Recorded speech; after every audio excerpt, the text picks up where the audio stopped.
एक छोटे से गांव में रहता था आलू। गरीब इतना कि 2 वक्त की रोटी भी मुश्किल से मिलती थी, लेकिन उसकी पत्नी भिंडी का सपना बहुत बड़ा था। वो पुलिस ऑफिसर बनना चाहती थी और आलू उसकी आंखों में वो सपना हर दिन देखता था। गरीबी इतनी थी कि कई रात दोनों भूखे सो जाते थे, लेकिन आलू कभी भिंडी के सपनों को टूटने नहीं देता था। वो खुद भूखा रह जाता, लेकिन भिंडी की किताबें हमेशा नहीं लाता था।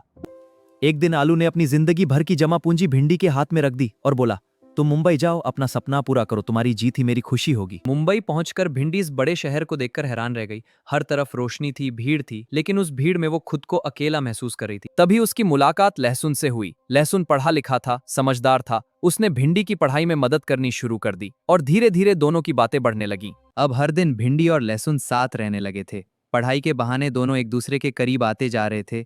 और उधर आलू दिन रात खेतों में मेहनत करता रहा। उसके हाथों में छाले पड़ चुके थे, लेकिन उसके चेहरे पर मुस्कान थी, क्योंकि उसे भरोसा था कि एक दिन भिंडी पुलिस ऑफिसर जरूर बनेगी। लेकिन एक दिन गांव में किसी ने आलू से कहा कि मुंबई में भिंडी किसी और के साथ घूमती दिखाई देती है। ये सुनते ही आलू का दिल जोर से कांप उठा। सच जानने के लिए आलू तुरंत मुंबई निकल पड़ा। उसके दिल में डर था, लेकिन फिर भी वो उम्मीद कर रहा था कि शायद ये सब झूठ हो। मुंबई पहुंचकर आलू चुपचाप भिंडी का पीछा करने लगा।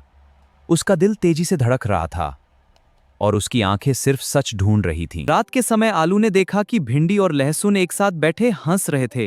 वो पल आलू की जिंदगी का सबसे दर्दनाक पल बन चुका था। तभी भिंडी ने लहसुन से कहा, अब मुझे आलू की जरूरत नहीं है, मैं अब सिर्फ तुमसे प्यार करती हूँ। ये सुनकर आलू अंदर से पूरी तरह टूट गया। आलू की आंखों से आंसू रुक ही नहीं रहे थे।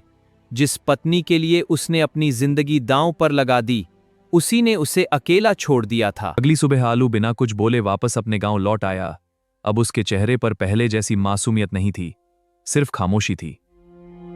उस दिन आलू ने जिंदगी का सबसे बड़ा सच समझ लिया। सच्चा प्यार कभी ना कभी धोखा देता और मेहनत करने वाला इंसान कभी छोटा नहीं होता।